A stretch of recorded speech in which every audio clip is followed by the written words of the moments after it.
Jamie Wall, this is what you said to us on Monday. What I think they'll do is upgrade his action to a red card offence, and that's not for what he got yellow carded in the first place. What he did, the throat sling gesture, actually does meet the threshold for a red card, and I think what they'll do is just give him one in hindsight. Yeah, Jamie, I think you're exactly right then, wasn't it? Because when you add up the yellow plus the gesture, that equals a red, therefore the 1 week suspension. So you're pretty damn right in the end.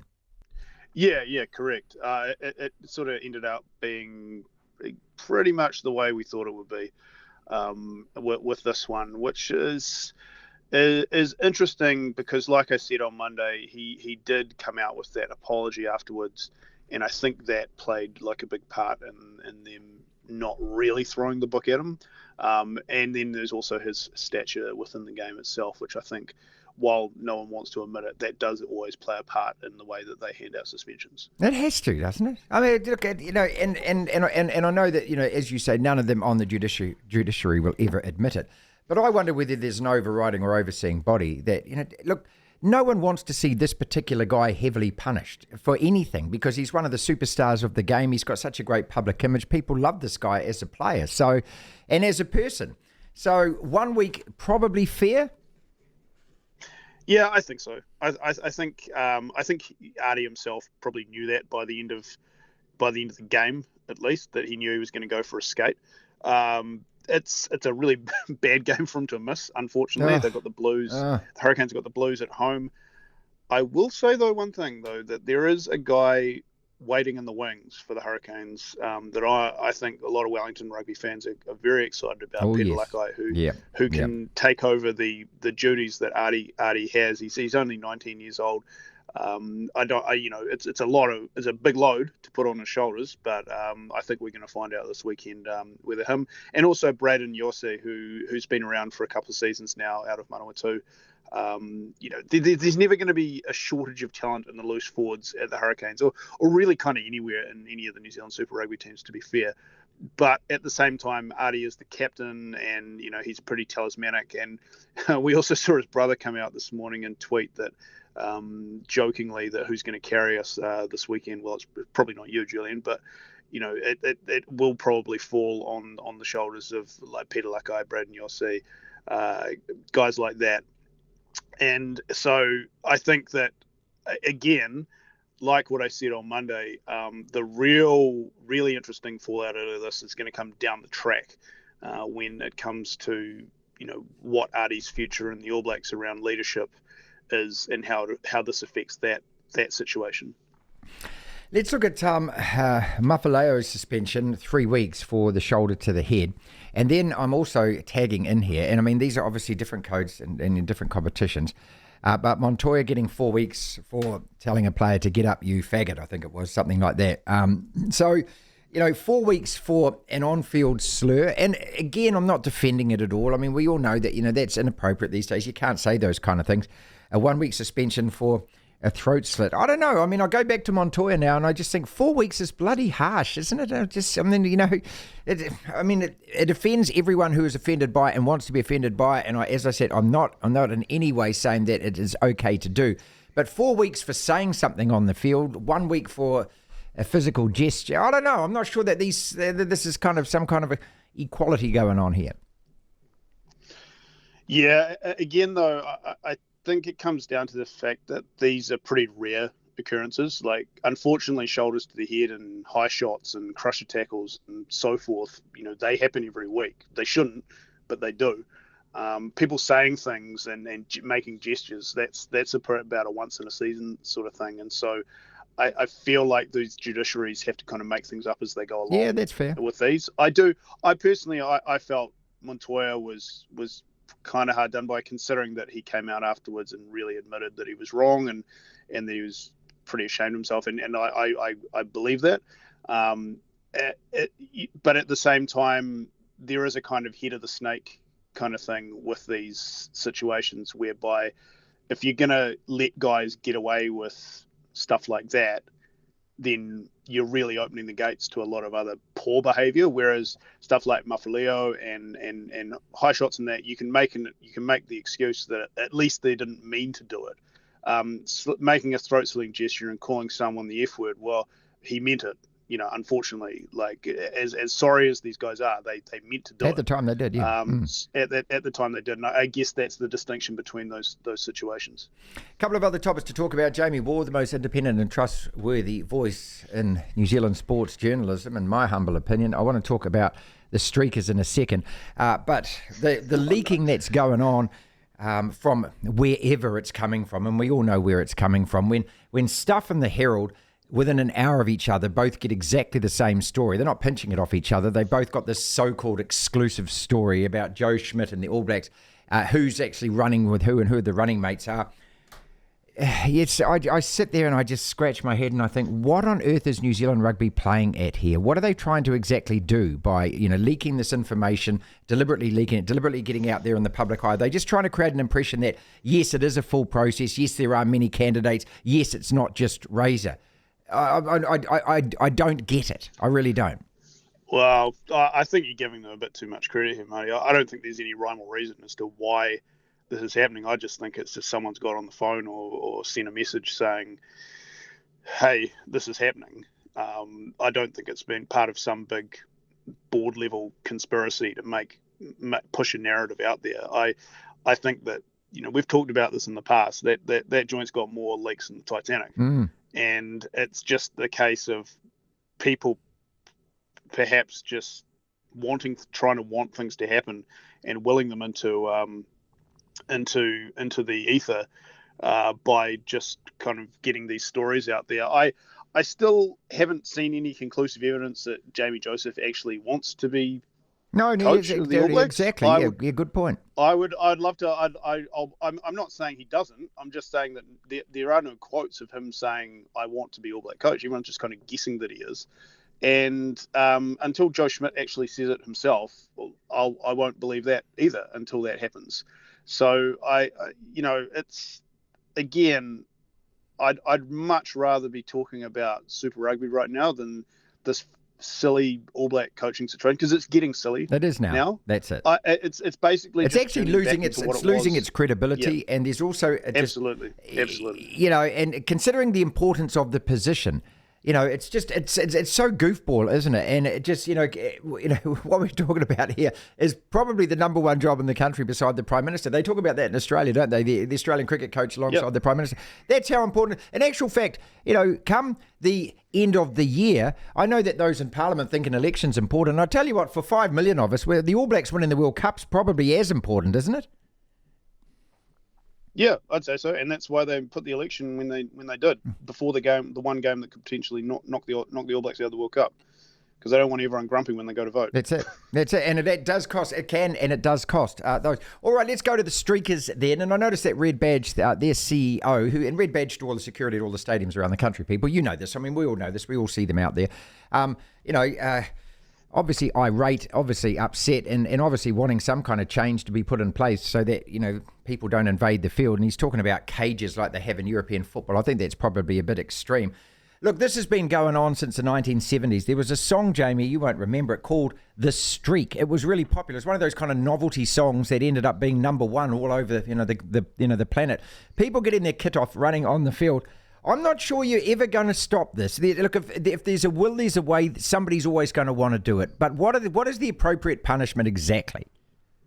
Well, hang on, Martin. Let's just get one thing straight here. And you have a long history with the Basin Reserve, and you remember back in the 1990s, as well as I do, during Shell Cup and during Black Caps games, that back then streaking was actually streaking, as in people would take off their clothes and run across a field, and everyone would have a laugh. And that's why it wasn't a big deal. Now it's just a bunch of young kids, drunk or whatever, jumping on the field and just causing a bunch of mayhem and getting dealt with by security. And because they're laying on these big hits on each other, all of a sudden it's absolute social media gold.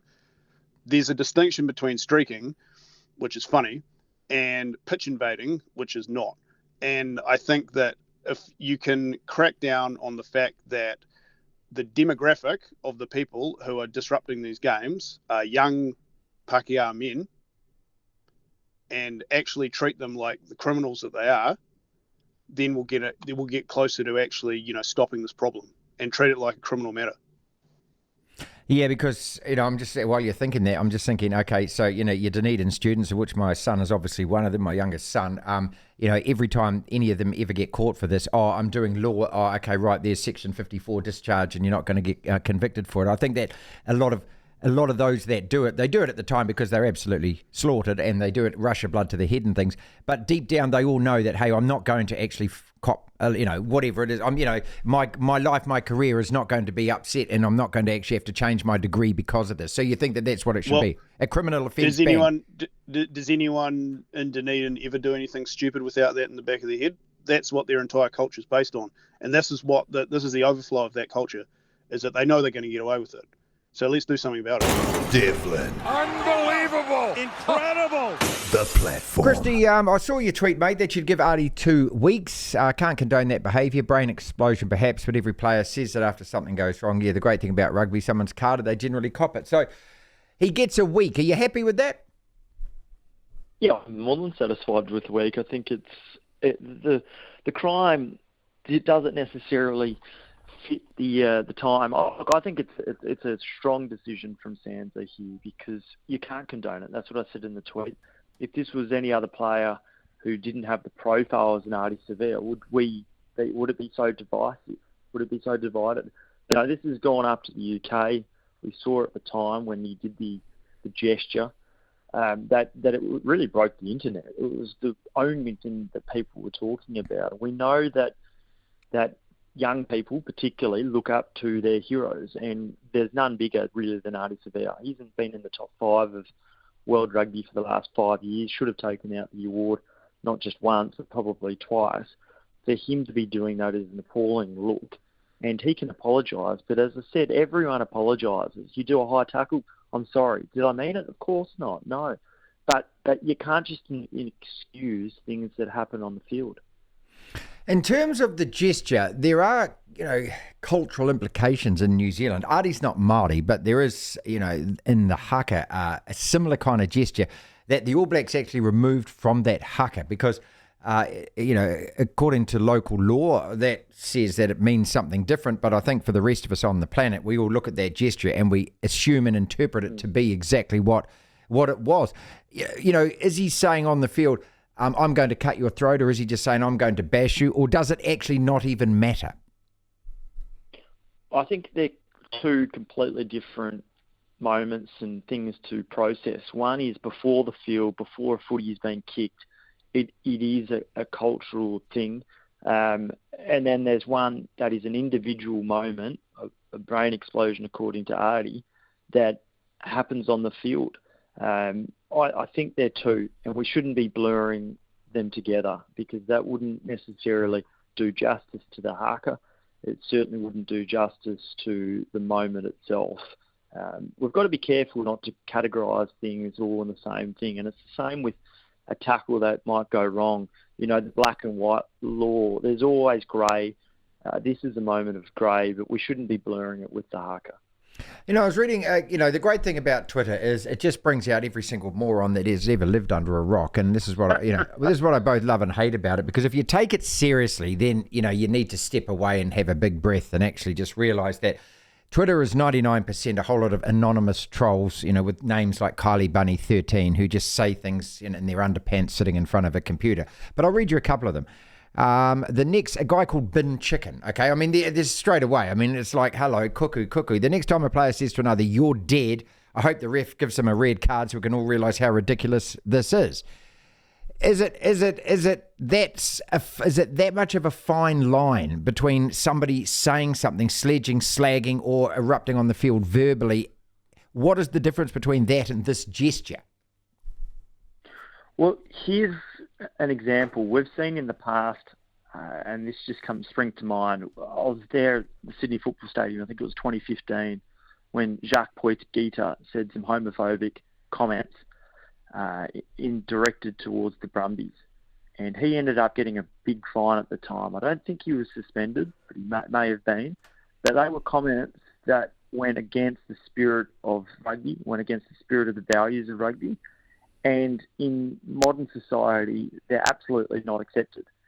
Now, that's whether or not something like what you're suggesting there might happen, or bin chicken, perhaps. But I think the tone, I think the idea, like you can't just go black and white. This is what someone says or someone doesn't. But I think it's very clear when a gesture of what Ardie Savea did the other day, which is very public, that's not good enough. And it's a strong stand from SANZAAR to have made that, because they could have swept it under the carpet, but they've made a stand going, no, this isn't acceptable. We must do something. And I think if you compare the codes between rugby and rugby league, one of the things I think that we can all accept is that we don't like people necessarily blowing up at referees. And we see it all the time in football. Oh, it's hideous where they're in football, carrying mate. on like Yeah, exactly, yeah. And I don't think we want those sorts of things to creep into rugby.